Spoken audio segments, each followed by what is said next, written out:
we'll get into some more of that as we go through the slides. So I'm going to share my screen here real quick.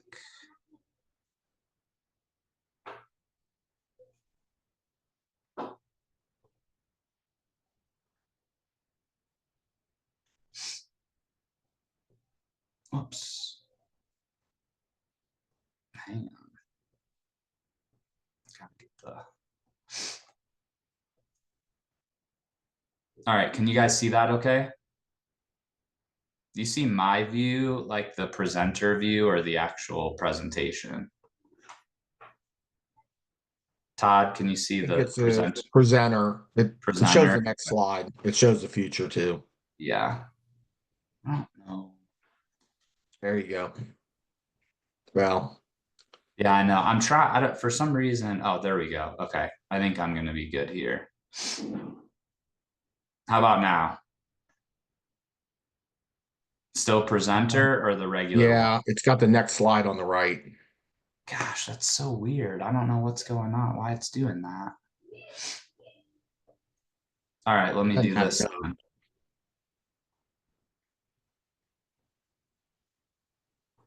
Troy, I think right there it says you've got the box checked that says use presenter view up at the top where it says monitor. Yeah, I'm going to try this though. Let me see real quick. That works. That works? Okay, cool. Yep. All right, thank you. All right, so hopefully you're here for the November real estate update. I think most of you are. Most of you on here, I believe, know who I am, so I'm not going to spend too much time on this. But certainly, if you want to follow me on Instagram and Facebook, I haven't been as good as I want to be in terms of posting on there, but I do try to post at least once a week some kind of real estate update, usually around interest rates. So I've got a few things kind of in the hopper that I'm going to do on there. So basically what we're going to do, I changed up the order a little bit just because I think that kind of more macro conversation that we were having here at the beginning could inform some of the sales data. So we're going to talk first about becoming the local economist of choice. So that includes interest rates. I've got some info in here on mortgage applications, which really when we're talking about a leading indicator of buyer activity, mortgage applications is pretty much the best thing that we can use. I also threw in some foreclosure updates and then also found a cool data point of the best day of the year to buy a home. So I'll make you guys be a little interactive during that time. And then we'll look at national selling trends, inventory levels, and then also for those of you that are in Central Ohio, Columbus area, we'll jump into kind of our local trends and what's happening with sales, showings, rental trends, how the election has impacted those things. So it should be good. All right. Obviously, I say this every time. So I think most of you guys have been on here before, but all the numbers are great if you're a numbers nerd like me, but ultimately you need to know what they mean to the buyer and the seller that you're sitting across the table from. So what I would encourage you guys to do as we go through, there's a ton of information, but ideally you want to be able to take away 1, 2, maybe 3 things at the most that you're super excited about, that you feel comfortable having the conversation.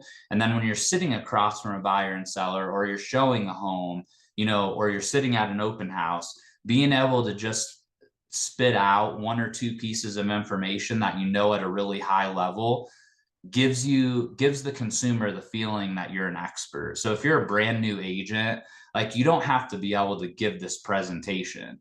You just need to be able to show that you know something that they don't know. And if you do that, I think that you pretty easily put yourself in the driver's seat of the conversation.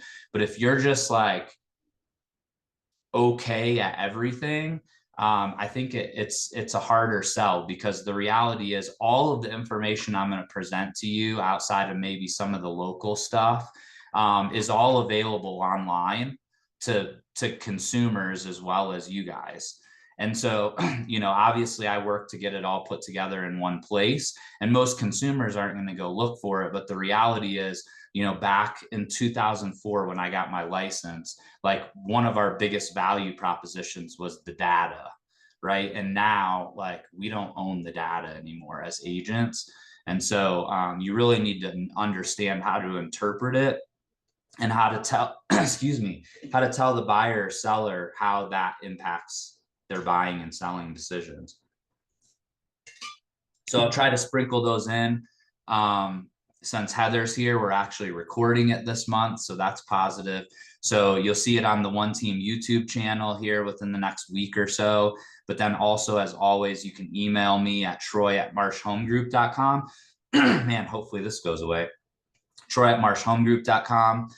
And Allison will get that the slide sent right over to you. You guys are more than welcome to R&D it, to rip off and duplicate. So if you want to, take one of these slides and do a quick Instagram reel or something like that, I would highly encourage you guys to do that. So, all right, so let's get started here with just general national average interest rates from Mortgage News Daily.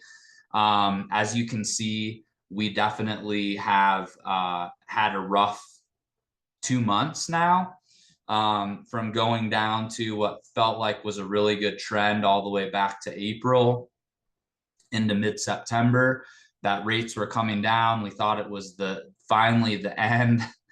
And then this is where Stephanie started crying right in here, right about the second week of September. And now she's still just not sure whether she can have a good Christmas. But unfortunately, as of right now, there's not really any great news. I mean, the only good news is it's kind of stabilized at 7%, at least on the national basis here for the last couple weeks, in spite of what was bad for rates data last week.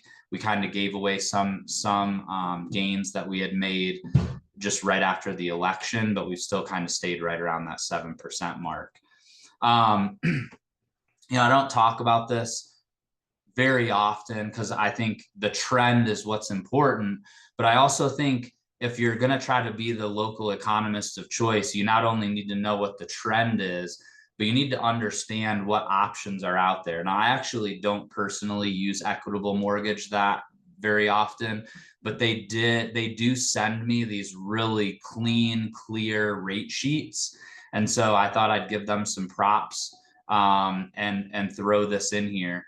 But you can see that, the national average, the interest rate was right up around 7 or 7 1/8. And if you have a really good credit score and you're putting down, I think they have 10% down, or no, I'm sorry, 25% down, you can get a conventional mortgage for 6.75.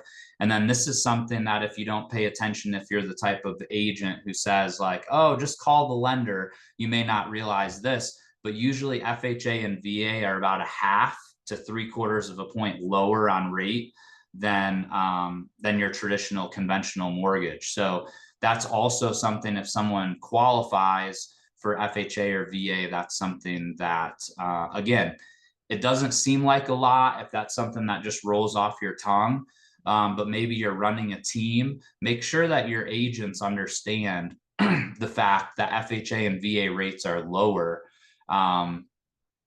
And again, that's just something that maybe you can make a suggestion, especially if buyers are working with a lender that you're not comfortable with or familiar with.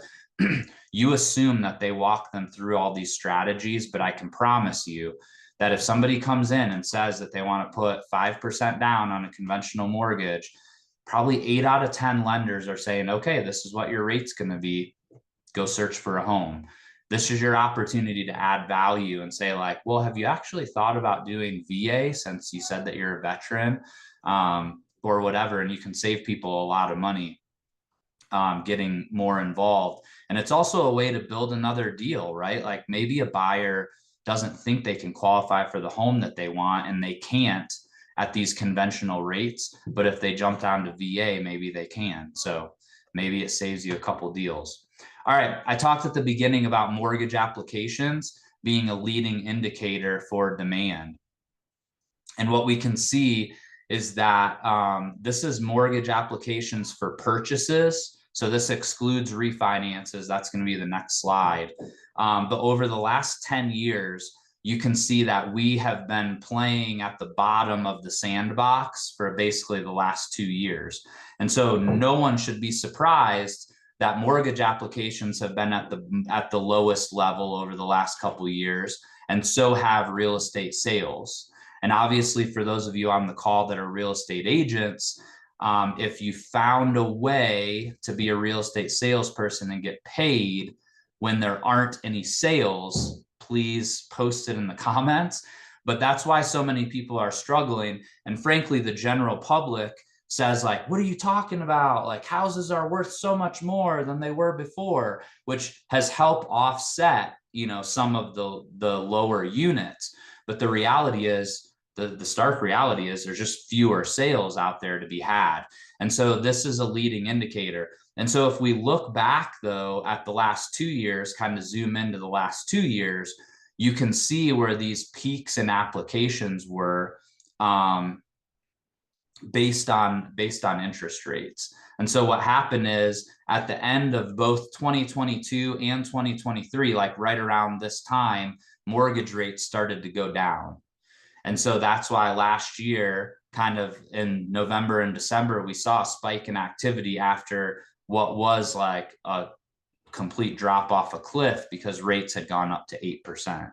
If we look at refinances, you see an even more pronounced change, because obviously very few people are refinancing anything into a 7 or 8% mortgage. And so we did see a bump down in rates a couple months ago. We saw this huge bump up in refis of all those people that had bought at 7 and 8% rates. When rates went down into the low sixes, a bunch of people refied.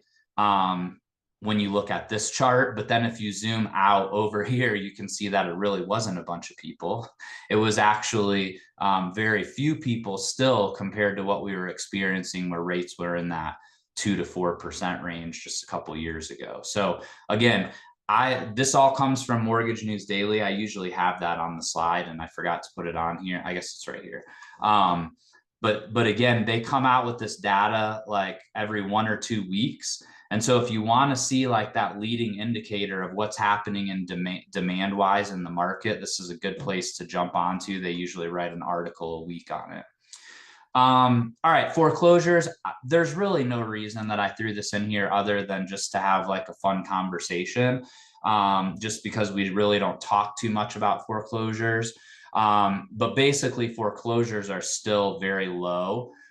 You can actually see that for the most part, most states are actually still in the negative from a year ago, other than a couple. Utah jumps out at me. They're up 42%. But that only equals a total number of foreclosure filings of 330. So I think they're still in okay shape. Ohio ranks 11th in the nation for foreclosures. The number 1 state is Nevada, in terms of a change, or maybe that is total, and the total foreclosure filings 470. So I'm not sure exactly what they're number 1 at, but either way, Ohio is 11th. But to put it all into perspective, just in case somebody asks you about it, I actually had an investor reach out to me today and tell me that he only wants me to send him the short sales in the market. And I told him that he shouldn't be looking for very many homes from me. But yeah, so 11th out of 50 states, which sounds really bad, except it's only 1,522 homes out of 5.2 million. So I think we're still sitting in a pretty good spot. The one thing I do want to point out, and I have no idea, and I would actually be curious if anybody else has seen this recently, so please unmute or throw it in the chat if you have. But in the last week, I have run across, actually just a couple hours ago, put one of them in contract with an investor, and then the other one is going to be a listing of ours coming up. But I've had 2 properties in the last 2 weeks where the seller is in foreclosure and the bank is getting serious about actually taking the home back. And so I don't know if the banks had kind of put people in foreclosure, but not really been serious about taking the house back, or if it's just a weird coincidence. But that's what kind of made me go look for this number, is because I'm curious, even though the numbers are lower, than they were in 2008 and things like that, of course. But are we seeing more banks getting, getting serious about actually kicking people out of the house? And that's causing some of these foreclosures to actually come to market. So I know Tracy said she had one refi to a 40-year home with their lender. I do think that most lenders, most people that are in foreclosure still have equity. And so they're not in as bad. Maybe they're bored with business being down. Nice. So maybe they're just not as worried about going into a longer amortized loan, but they certainly don't want them back, and it costs them a lot of money, and they usually don't win in those situations. So, all right, cool. All right, this was the delinquency chart. Again, I stole it off Instagram from DC Economics as the handle. So they every once in a while post some of these cool things. But percent of balance, 90 days delinquent, or balances 90 days delinquent. You can see this credit card, over 11% of credit card holders are more than 90 days delinquent, which 90 days is a lot. Auto loans, though, if you look, it's interesting that during the teens, auto loan delinquencies had kind of slowly risen right up until the pandemic. And then when I'm assuming rates dropped and everybody had more money, they went back down again, and they're kind of back nearing, like, not far off of 2008, 2010 levels, kind of the peak around there. I would love to know the student loan delinquency reason, though, why they're so low now. But you can see student loans, home equity loans, and mortgages are still at what I would consider to be pretty much historically low levels. So yeah, there was really nothing with regards to real estate about this, although based on what we were talking about at the beginning of the call, kind of before we started recording, was the fact that I do think it's going to take either a slowdown in the economy, or most likely it's going to take a slowdown in the economy to see mortgage rates and short-term rates really, really drop the way that we all would like to see them. And so I think if you continue to see credit card delinquencies increase, certainly if you see mortgage or auto loans delinquencies increase, and then if you saw real estate start to follow that, that would be a sign, like probably a leading indicator that there's some rough waters ahead. But I also do think on the mortgage rate side of things, and interest rates in general, I'm not going to make any kind of political statement here, but just the fact that I know the incoming administration is very focused on getting rates lower, even though they don't technically have full control over that. But obviously the amount of pressure that they can put on the Fed is pretty intense. So if they choose to use their political capital to lower interest rates, then we could see rates kind of push down because of that as well. But there's no real data point that we can use to back that up, other than just, Trump said that he wants to see interest rates lower. So we'll see who wins that battle. But Jerome Powell seems intent to do things his way. So maybe it'll be a good soap opera to watch. All right. So what's the best day to buy a home? So this study basically looked at the last 13 years of home sales and looked at the AVM, which stands for Automated Valuation Model. Most all of you probably have access to the MLS. There's a button up there on the top of every property that says AVM. If you click that, it's going to give you a value for the home. They took all of that AVM data on every single home that's sold over the last 13 years. And they found that the people that got the lowest price compared to the AVM got that by buying a home on November or was it November 13th? Yeah, November 13th. So that just passed last week. That was the best day to buy a home. Sorry, everybody missed it. But there is also October, December, and January were the other ones. And no, I'm sorry, I lied. Why? I should have put this. Buyers who close on December 4th are seeing, oh, there you go. I was wrong. It was actually December 4th. Are seeing the lowest premium. So you still have a couple weeks. So the reason I wanted to throw this in here though was why does that say December 4th was a 4.8%? And then down here it says the day, maybe just in the month of November. So in the month of November, I apologize. I should have put writing on here. I'm reading this while I talk to you guys. So November 13th is the lowest day in November, but December,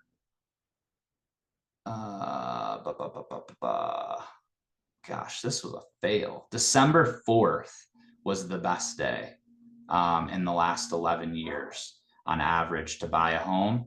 But basically what you can see is fourth quarter, beginning of first quarter, and then the worst day to buy a home is May 27th. So that being said, we've talked about that a lot in terms of the seasonality of the market. But the biggest thing that I would say is if you're not reaching out to your buyer clients who are saying they want to wait until spring and telling them that now is the time, I mean, there are a million stories out there. There are a bunch of sellers every day in our Facebook group. There's somebody talking about a motivated seller. And so if your buyers don't believe you, just send them these. So don't wait until May 27th and buy a house on the worst day of the year. Just do it now. But also, and then just refinance if rates go down in the spring. But also flip this on its head, right? If you're sitting at a listing appointment, when's the best time to list? May, right? So it's the worst time to be a buyer, best time to be a seller. So this was that, but basically overall premium over and above the AVM for the whole month is in the 7s, but these specific days for whatever reason had the lowest. But that's pretty interesting, I thought. So hopefully you guys thought that was as interesting as I did.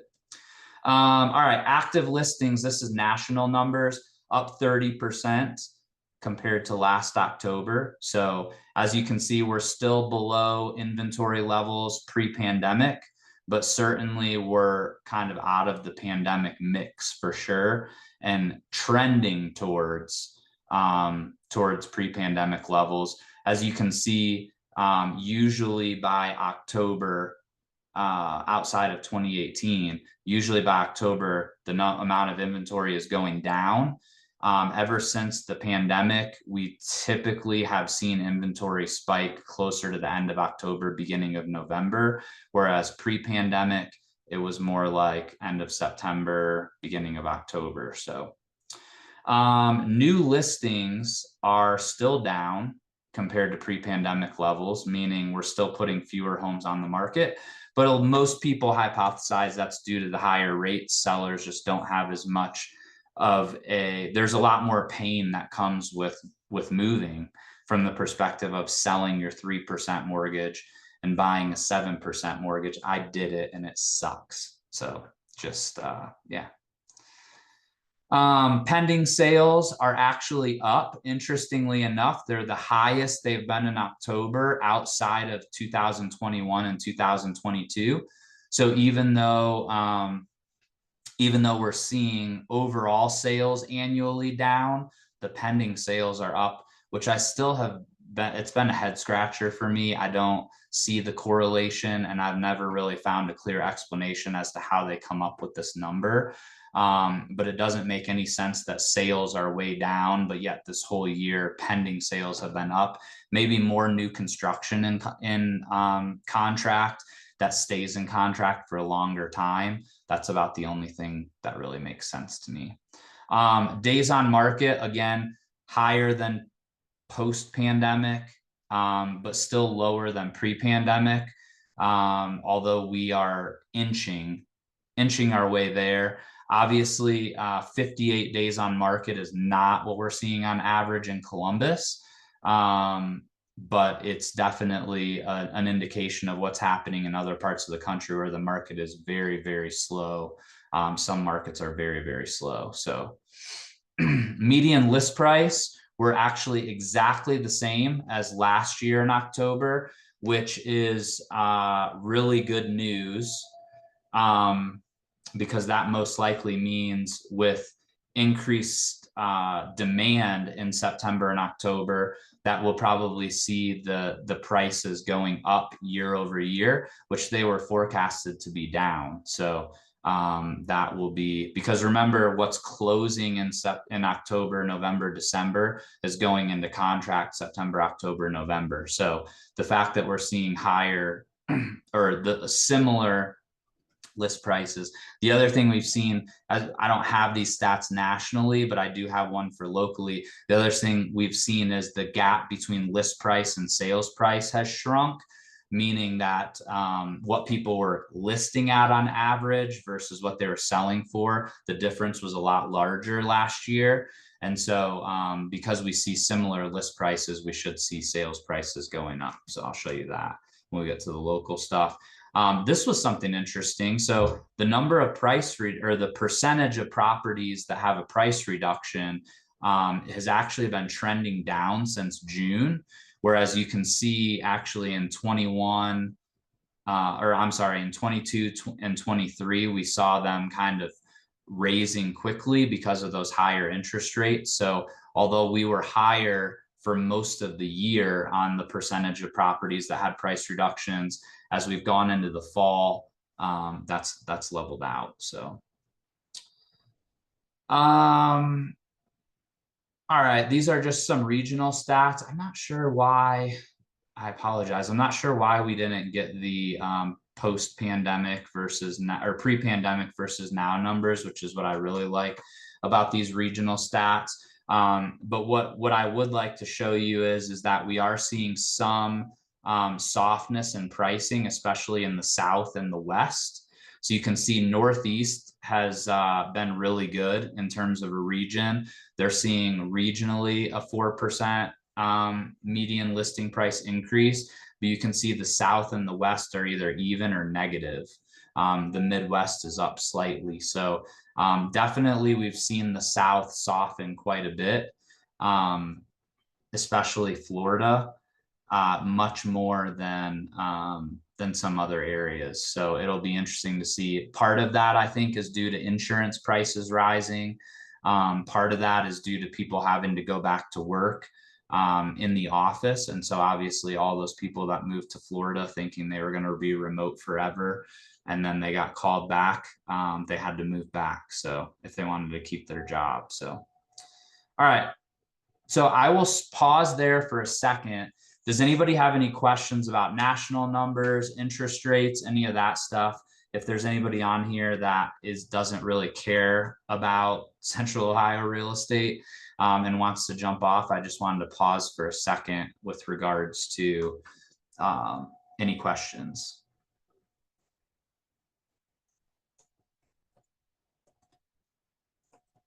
No? Okay. I'm putting my email in the chat. If anybody needs to jump off, feel free to email me for the slide deck, and Allison will get that over to you guys. All right. So looking at Columbus, Central Ohio. So we definitely want to pay attention to seasonality. And like I've said, the last couple of months, the big thing that we're looking at are these active properties. We can see that they're obviously higher than they were at any time last year, even when interest rates were high. But we've also seen a little bit of a stabilization in the new listings, meaning they haven't dropped off the same way that they did last year. And even in October, actually, we saw the pendings going up a little bit, whereas you can see last year, the pendings kind of started trending down actually in August. And other than a quick plateau in September to October, really never never regained any strength. So this year we've been pretty flat from all the way since spring, and then now we're seeing a bump where actually we have more pendings at the end of October than we've had at any other time in the year, which is not normal. So that's a good thing if we're looking for more sales. So the number of new listings almost exactly the same as the national average, or I'm sorry, the number of active listings is up about just under 30%, which is almost exactly the same as national. New listings this month or last month compared to last October was up 8.6.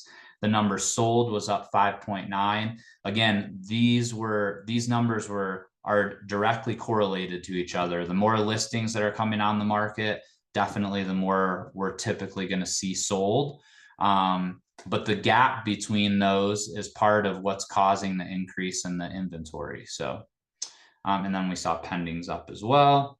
Looking at it a different way, if we break this out into new construction versus resale, you can see resale inventory was actually up even more at 34.5%, new listings up 9.5%, sold up 5.6%.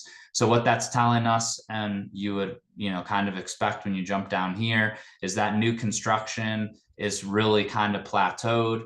They're, I would say, being cautious given the interest rate environment. And so they're not putting as many properties on the market, probably cutting back on spec homes a little bit, but all of them are still, at least from my conversation, still fairly bullish about new construction, just maybe being a little bit more guarded than maybe they have been in the past. So does anybody have, I know Stephanie was on here, I don't know if she still is. Does anybody else have comments with regards to new construction in particular?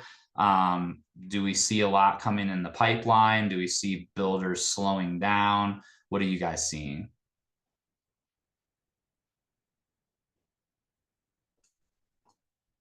Stephanie still on here? She is, but her camera's off. Stephanie, can you talk? Yep. Sorry, walking outside. No, that's okay. Seeing a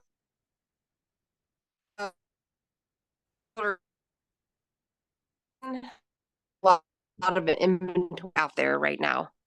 And I'm seeing across higher end builders, production builders, they're back to, we need you realtors, buying. So inventory sitting in the market right now. Are you seeing them slowing down their pipeline for spring, or are they still kind of going business as usual, assuming that this is going to work itself out? I think everybody's hoping that this kind of works itself out. I would be curious to know if applications to to like the townships and the counties, I'd be curious to know if applications are down for builders, or if they, they're still getting plans approved and they have lots that they've slated. Once inventory starts to move, then they'll start, digging dirt again, kind of keeping things on the cusp. That would be my assumption. That's what Bob Webb has going on, but I don't know. I haven't heard. Yeah, I think, have you seen more activity at the higher end than like the 500 to $1 million, or has it been across the board? Well, Webb doesn't really sell anything under $1 million. Well, no, I know, but I mean, just have you seen more, or is it down? His overall activity, I know, is down, but in terms of people actually making buying decisions, is that down quite a bit compared to like last fall? Because last fall we were at 8%, right, on interest rates. So even though things have slowed down for overall market, really the conditions, you could argue the conditions are better this year than they were last year. But is inflation higher, or people's monthlies tighter than they were this time last year? I would say maybe a little buyers are slower to pull the trigger. Yeah, I think everything unfortunately has to do with consumer confidence more than any of the data, which is very emotional, right? Like, like it's interesting, and again, this isn't a political statement, but it's interesting because you look at like the Trump years, auto delinquencies were actually increasing, right? So in theory, like consumer confidence shouldn't be higher, but yet, you know, you watch the news and every interview is like, oh yeah, my life was so much better. Well, you know, then you have inflation. So there's all these facets that go into it. But yeah, a lot of it is emotion, right? And so if people feel like things are getting better, then they're probably going to start spending. Obviously, you know, there were 80% or whatever of the exit polls were saying that people felt like the country was moving in the wrong direction, you know, whatever that means. Obviously, 30% of the people that thought it was moving in the wrong direction still voted for the person that was in office. And so, you know, there were more at play, but the overall sentiment of people, I think, is just like you said, that they don't have as much money. It's happened gradually and then suddenly, but I think people are just feeling pinched. So, but I feel like the higher end neighborhoods are moving in some cases better than, you know, than the 500 to 800. Is anybody else seeing that? That like the people that kind of don't care are still spending money, and the people that, like, you know, have to live on a budget, they're the ones that are really tightening down. I also think that empty nesters are a heavy population of the buyers that are in the marketplace right now. I talked to Three Pillar a couple weeks ago out at Evans Farm, and she said all of her traffic since like the end of summer have been people wanting first floor masters. Yeah, I guess that's an even more dialed in. I agree with you completely. The empty nesters are not putting their plans on hold. Yeah. But the families and people that are probably more impacted across the board by inflation are definitely pressing pause at a higher rate, I think. Anybody else have any input? I love to get participation. So thank you, Stephanie, for being I'm curious willing what to play. Tracy Edwards is feeling down in Florida based on those numbers that you just showed. She's on here, I think. Yeah, Tracy, is Florida as bad as everyone says? Oh, she may not be able to unmute. Well, Tracy, if you end up being able to talk, just unmute whenever you can and interrupt me. All right, I'm gonna go on to the next slide. So this is resale only, October to November. And so you can see obviously new listings are down. What will be interesting looking at November month to date, obviously the election week was very, very slow. And so it'll be interesting to see if we catch back up to last year's numbers, or if this is a trend in terms of new listings. I mean, it only amounts to 130 listings that we haven't listed this year. But it's just interesting. Look at the year to date though. We've listed over 2,000 more homes on the resale market this year compared to last year to date. So that's good. And solds we've already eclipsed last year, just barely, but we have. So that's also good. So it'll be interesting to see how the year finishes out. If my phone is any indication, I definitely feel like I've gotten more calls in the last week and a half than I have in 2 months before that. So hopefully you all are feeling the same thing. All right, days on market. This is resale only. We've definitely seen them bump up 2 days from last month, 5 days compared to October of last year. But we have stopped the bleeding with regards to the drop in average sales price.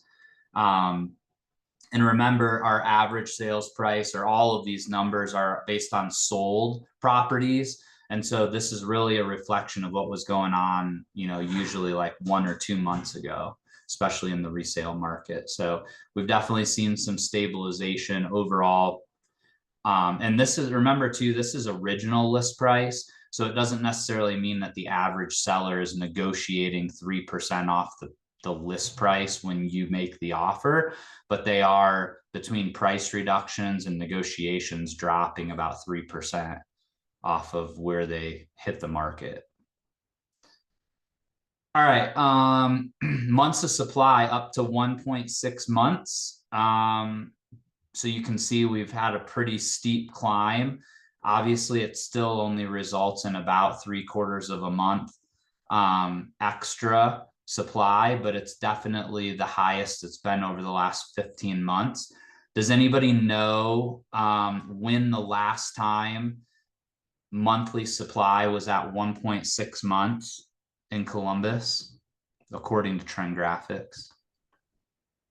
I'm gonna make some. 2020. You say 20? Wasn't it like, 2020. wasn't it like 6 or 7 years ago? You're gonna make me do math, so that would be 17 or 18. Who else? Anybody else have another guess? All right. It was Q4 of 2018 was the last time we were at 1.6. Now we did get close to it, like at the end of 2019, but then we've been in this crazy environment here ever since then, where we've just been such a strong seller's market. So yeah, definitely more inventory out there. And that's the conversation we should be having with our buyers, right? So not only is Q4 the best time to buy a home over the last 11 years, year after year, in terms of paying the lowest price over what the AVM was, but it's also right now is the time where they have the most homes to choose from. So that's usually everybody's biggest like thing, right? Is that there's no homes for sale in the fourth quarter. So I want to wait till everybody lists their home in May. Well, lock in the price today. And then if rates go down next year, almost all the lenders have free refis, just refinance that lower rate. And it's like a win-win. All right, here's months of supply with new construction. Again, the builders are not coming to market with extra supply. So I agree with you, Stephanie, that they're wanting agents more than ever. And yet, in that same vein, if they had the supply to list on the MLS, they probably would be. And what this is showing us is that we're actually near the lows in terms of active new construction on the MLS over the last couple of years. So obviously the MLS supply is not a true indication of the new build supply, but it certainly, I think, gives us the trends at least. So you can see like last year in Q4, they had a ton of unsold inventory. I think with rates staying higher this year, they were probably a little bit more cautious, let's say, in the spring and summer in terms of digging. And so now that's showing up in a little bit less inventory on the market. All right, this was that chart I was talking about with average sales prices. So you can see that the list price here, see how the gap between these two is getting smaller and smaller as we go towards the end of the year. So last year we had this huge gap where people were just like throwing prices at the wall, hoping something would stick. But on average, the sales prices were down here. Now, I will say some of that is like some of those crazy land prices and stuff that I think people put out there in around Intel that were just completely unrealistic. And so that drove up can drive up the average pretty quickly, especially when inventory was as tight as it was over the last couple of years. So I think that's playing a role in it. But we're also seeing sellers, I think, become a little bit more realistic with list prices, knowing that they can't just like list it at whatever they want and get it sold. But the other thing I'd like to point out about the sales prices is you can see in a typical year, we see sales prices kind of crater at the end of the year. I think December was a little bit of an anomaly last year, because rates did start dropping in November. I think we saw a little bit of a bump, but you can see the decline, the slope of the line is a lot less than it was last year. And so if we look down here at the averages, you can see that the average sales price in October was still up 6.3% compared to last year. So certainly that's not true in every neighborhood. But overall, I think our market is fairly strong when compared to a lot of other markets in the US, where actually, I mean, there's a good amount of markets in the US that have declined in price year over year. So this is another reason why, in my opinion, it just doesn't make sense for a buyer to wait. Once interest rates go down, we see you can go show them that mortgage applications data. As soon as interest rates go down the next week, there's more people in the market. And so right now, with rates up, people kind of, going into the holidays, all that stuff, if you can find a house that you like, now is the time. This is another, actually, you can steal this. This finally is corresponding a little bit. It hasn't been as good of a relationship as I was hoping it was going to be, because obviously you still have seasonality and all that stuff. But you can see this is the light green line here are the number of total showings in the Columbus market by week. And then this is the average interest rate. And so what you can see is you see that post-election bump there. You saw in spite of interest rates still remaining high.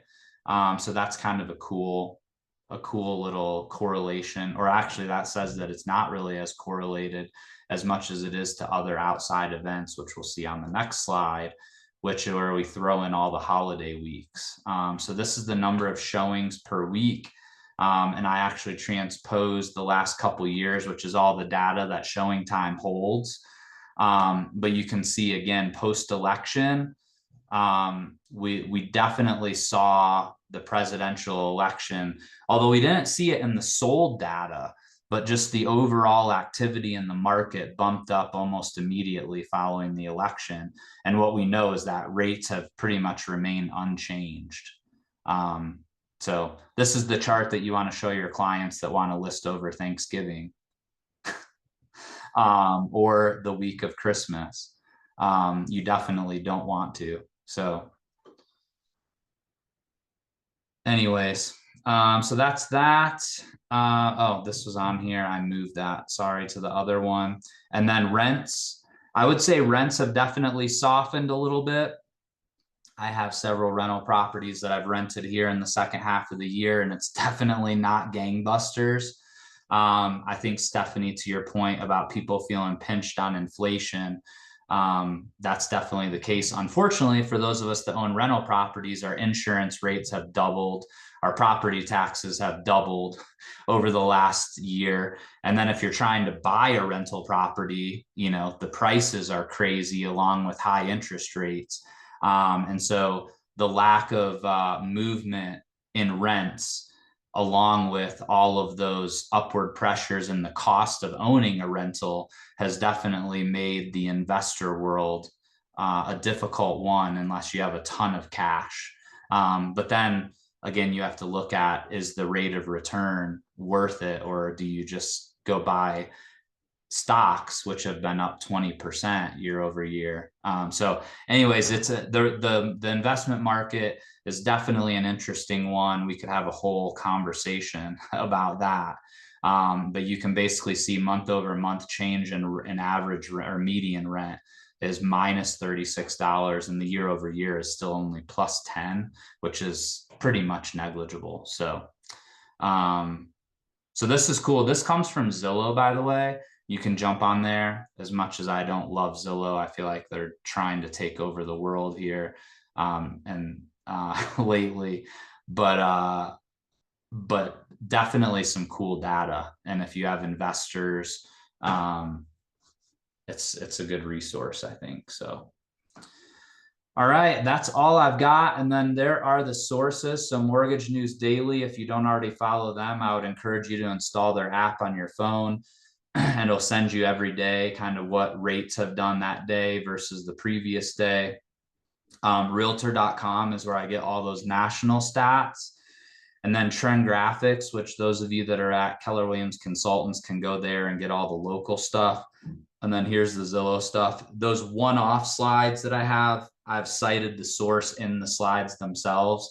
So again, if you email me, we can send you the those slides, and then you can go grab that data or go play around with it if you want to dig deeper. So anybody else have any questions, comments, thoughts?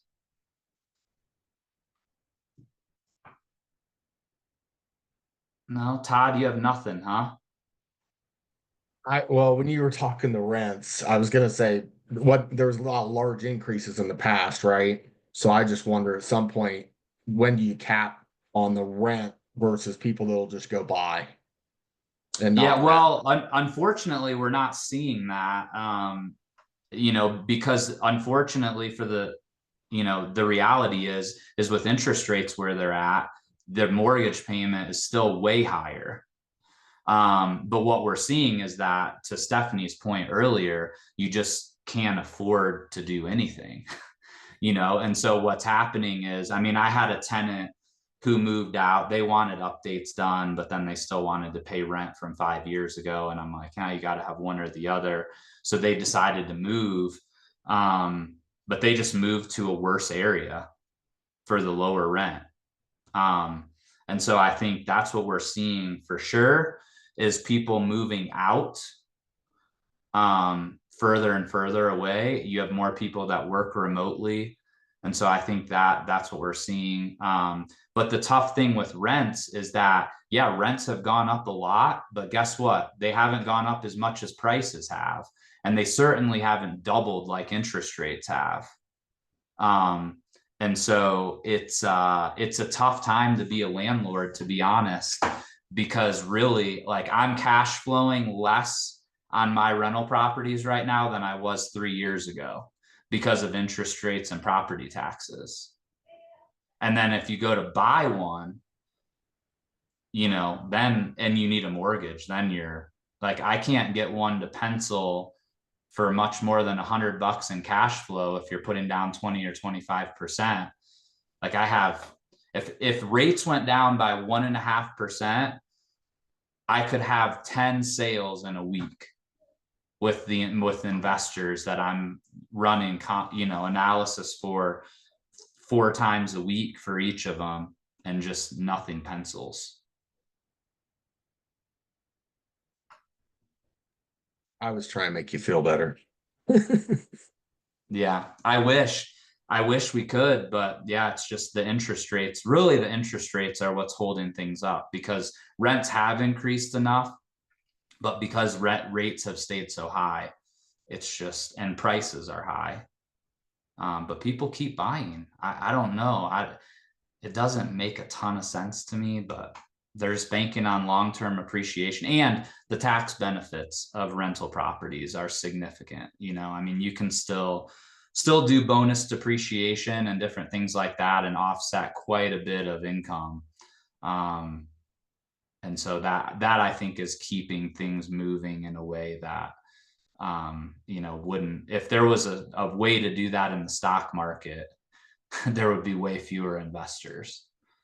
So, all right, anybody else have anything? No? All right, well, don't forget, email me if you want the slides. Thank you guys for coming. I'm planning on doing one next month, even though it's December, so I expect all of you guys to show up to that one too. Otherwise, next December, I'm not going to do it. But yeah, I think there's lots of fun stuff going on. And I do think that 2025 is going to have more sales, which is good for us as an industry.